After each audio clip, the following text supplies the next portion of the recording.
Okay, time check kata eksakto nga dati tepat nga minutos kalpasan ti alas 12. Kata ang kayo amin kablaawan kinaragsak ken naganas nga pangaldaw gawis ay masdam kadagiti amin nga naka-tuning iti Radyo Sagada 104.7 FM. Kata oras manan nga rud nga maipadanon dagiti kangrunan nga damdamag ita nga aldaw ti Martes, January 20 nga maasakbay ti amin ita kapagayam ti last nga business permit application kana renewal isu nga dagiti saan pay nga nalpas ket mapanen ag renew ta maiwasan ti panakamulta.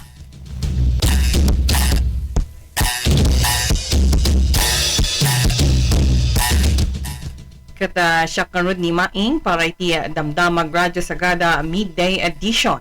Kata to'y dagiti ulot ti Damdamag.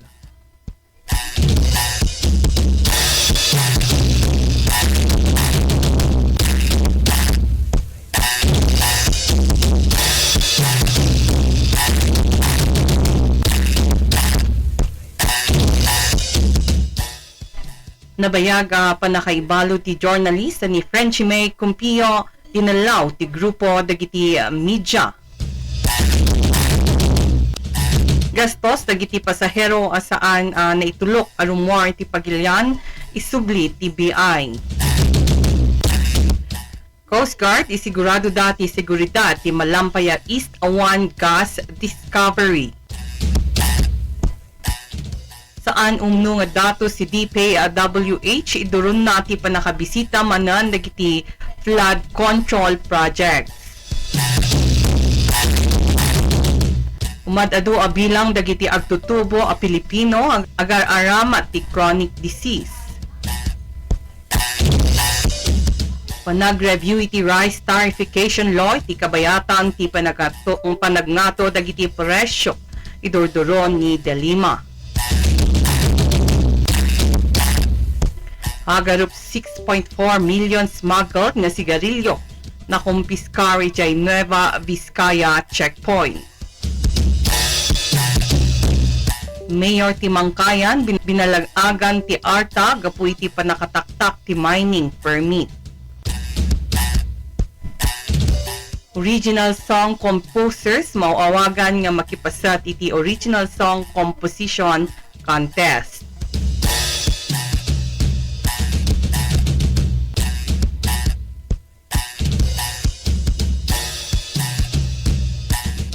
Ket para iti umuna detalya dagiti Damdamag.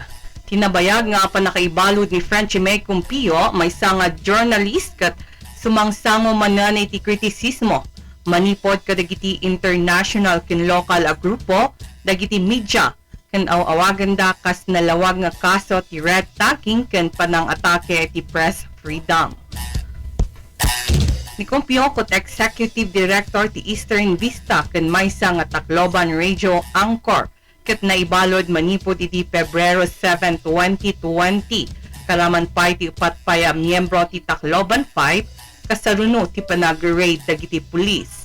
Sumangsango ni Cumpio kadagiti kaso nga illegal possession of firearms ken terrorist financing akuna dagiti human rights group a fabricated wenno nabulbulyo laeng. Kinuna dagiti committee mangsalsalaknib kadagiti journalist at yagtultuloy a panakaibalod ni Cumpio ket saan ang makatauhan kanin paganetget da nga imuna nga report ni Cumpio dagiti maipagarup a panagapuso ti military ijay Eastern Visayas. Itay saan pay ang nabiit dinismiss ti Regional Trial Court ti Darum contract ni Cumpio iti Nobyembre 2025 kapu iti mistaken identity bayat iti Court of Appeals kata inikat dati panakay-freeze ti bank account na gapu iti panakakurang ti ebidensya ang mangisilsilpo ken kuana iti komunista nga grupo.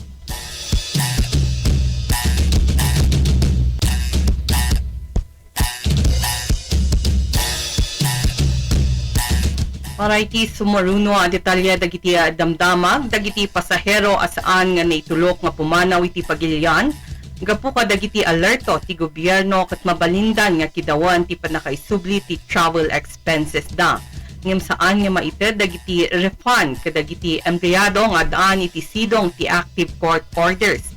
Dagiti nag-aawit ti tampered documents. May pagarup nga biktima ti trafficking ken dagiti illegal nga recruiter iti sidong ti Republic Act 9208. Dagiti maalang nga maisuble ket iproseso ti Bureau of Immigration International Port Entry ken Exit Management Office iti airports ken seaports ken maipasamot iti Department of Justice Interagency Council kontra trafficking para iti final approval.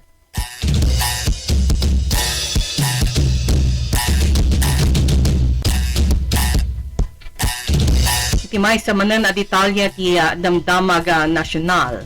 Impasigurado ti Philippine Coast Guard ti naingat a seguridad para iti baruan na duktalan ang Malampaya East 1 natural gas field iti West Philippine Sea. Kinuna ni PCG spokesperson Commodore J. Tariela nga amay kabil ti ahensya kadagiti barko ken eroplano tapno masalakniban ti lugar. Ngayon nawagan daytoy akang runa na prioridad ni Coast Guard Commandant Admiral Ron Hill Agavan. Kinuna nga agtultuloy dagiti masang sangwa karit iti lugar gapu iti agresibo nga aramidan ti China.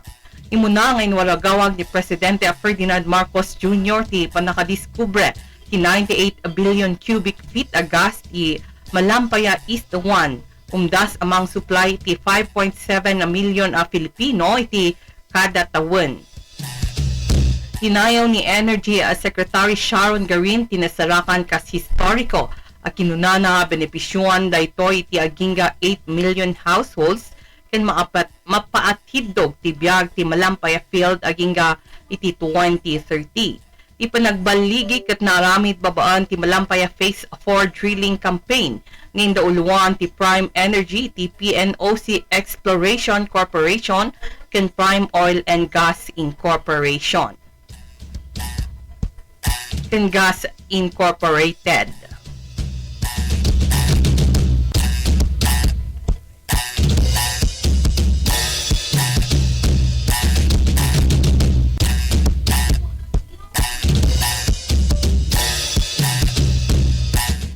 Tisabalya detalya dagiti damag ti Department of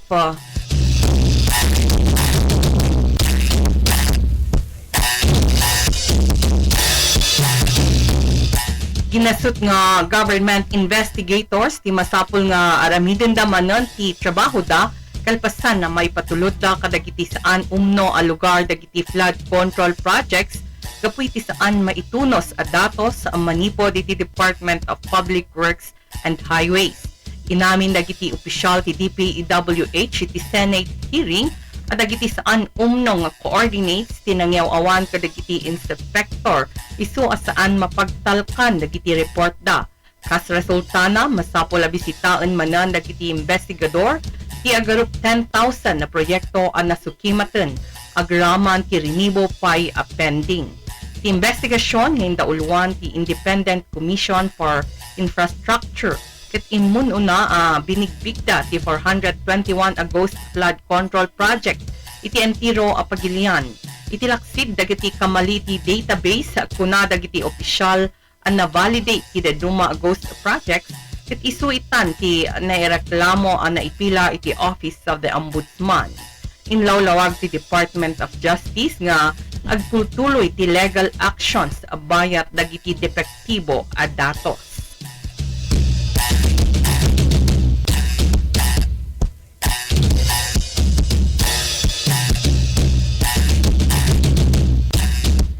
Iti sabalyada mag-impact daar dagiti health experts sa dagiti chronic disease ang mga apektar kadagiti uubing a Pilipino ket umadadu dagiti agtawan ni 20 kan 30 ang madiagnose nga addaan iti sakit ti puso, stroke ken diabetes.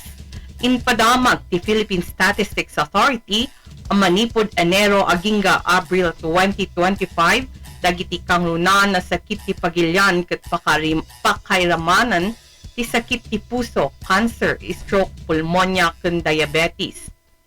Sigun ni Dr. Debra Custodio ti ARC Hospitals at dagiti saan na salunat a fast food diet kanayon ang nakatugaw kan graveyard shifts iti industriya ti BPO timang paado kadagitoy a sakit. Iti pala ang probinsya ti Cebu agarup 66,000 nga umili ti adaan iti diabetes nga adu kadagitoy ti young adult. Idurduron ni kustudyo iti publiko abantayan dagiti pakdaar a paglasinan akas iti panakabannog kan kanayon na panag-isbo kan sakit ti barukong ken adaptaren dagiti kadagiti nasalsalunat nga panagbiag. Agraman ti balance a diet, regular nga ehersisyo, panang taming iti stress, ken panangliklik iti tabako ken arak. Insingasing pa iti regular panagpa-examine, panagbakuna ken panag-usar iti face mask kadagiti lugar nga adaan ti adu nga tao.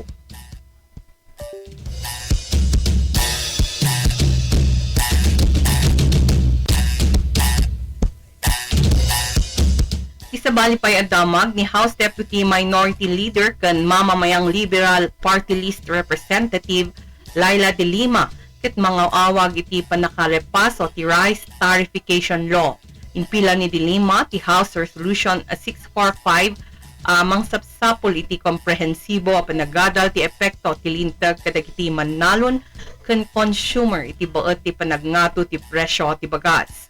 Kinunana ati agdama awagas nga market-led approach ket napaay nga mangtaginayon iti bagas analaka anang dangran kadagiti households ken dagiti lokal a mannalon. Insingasing ti resolution ti panakaisubli ti panakabalin ti National Food Authority tapno mapatalgad dagiti presyo mapapigsa dagiti buffer stock ken masalakniban dagiti mannalon manipod kadagiti abusado a negosyante. In paganitgat ni de Lima at ipagilian ket saan kumanga nakasanggir laeng iti importasyon no dikit mangipay iti napigpig sa suporta ti gobyerno para kadagiti mannalon manipod iti panagmula aging nga iti panangyegda iti apitda iti merkado.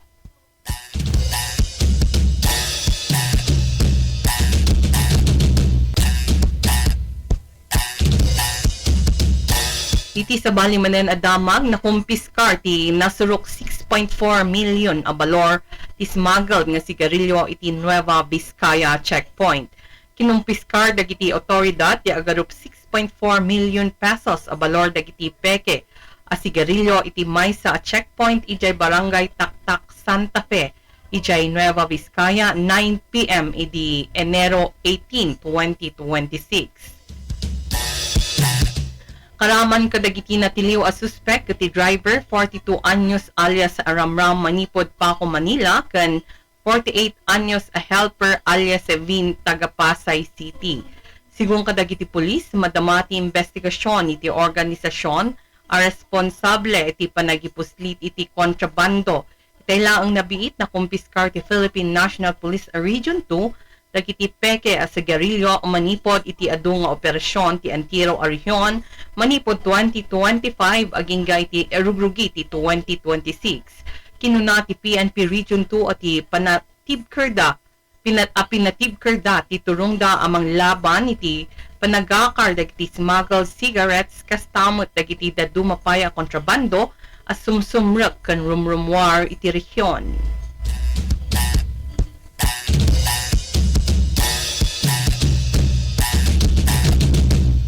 Para yung matiti detalye dagiti local news tayo. Naingot abalaak ti Anti-Red Tape Authority kan ni Mangkayan Mayor Cesar Pasiwan gapu iti panakataktak ti panakaproseso ti mining permit ti Crescent Mining. Iti Sidong Ease of Doing Business Act ti saan a panagtignay iti naikudda nga panawan ket maibilang a kinaawan panag-annad ken adaan penalty uray kadagiti local chief executive. Iti Oktubre imbili ni Mayor Pasiwan ti panakasuspende ti operasyon ti Crescent Mining. Iti sumagmamano a barangay maysa nga adda nga nairanta amang salaknib iti aglawlaw ken mangipasigurado iti kinatalgad dagiti umili ngem inpaganetget ti arta at ikinaawan ti formal nga aksyon ket manglabsing iti linteg ken mangpataod iti kinaawan ti seguridad para kadagiti negosyo.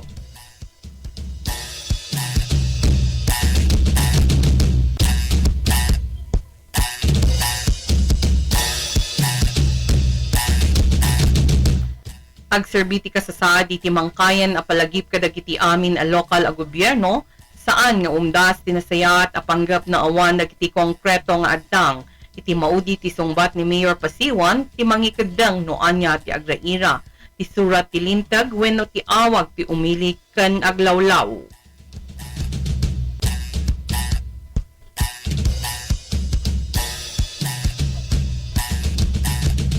Para matiti maudi at damag tayo itang aldaw, may dagadag kadagiti composer sa makipasat iti original song composition contest. Iti umay ang may ka-13 as Sagada Utag a Festival ang mapasamak intun Enero 30 aging iti Pebrero 2 to 2026. Maangay ti contest intun Pebrero 1 ken silulukat kadagiti amin nga umili ti Sagada ken dagiti mangtuntun iti ramutda iti Sagada agtawon iti 15 ken agpangato.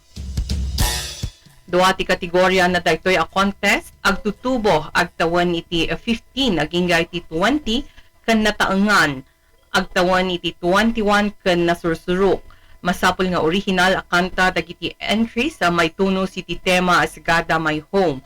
Ang naisurat iti kan kanaoy Ilocano, Filipino, English wenno pinaglaok a lengguwahe. Mabaling nga sumitar dagiti makipasat iti pa-contest iti may sala nga entry iti MP3 wenno WAV format. Agraman dagiti liriko iti Word wenno PDF sakbay ti Enero 23. Mabaling nga ipatulod dagiti submission babaan iti email iti ginadison17@gmail.com wenno maidanon iti Office of the Sangguniang Bayan.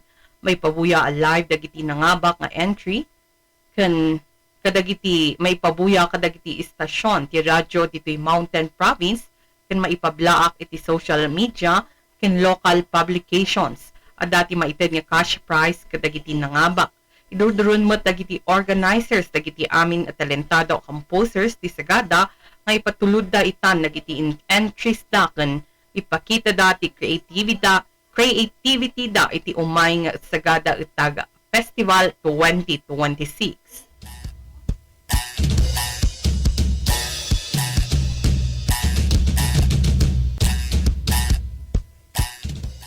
Kata dagitoy dagarut amin dagiti damdamag ita nga aldaw. Stay tuned for more songs here at Radyo Sagada 104.7 FM.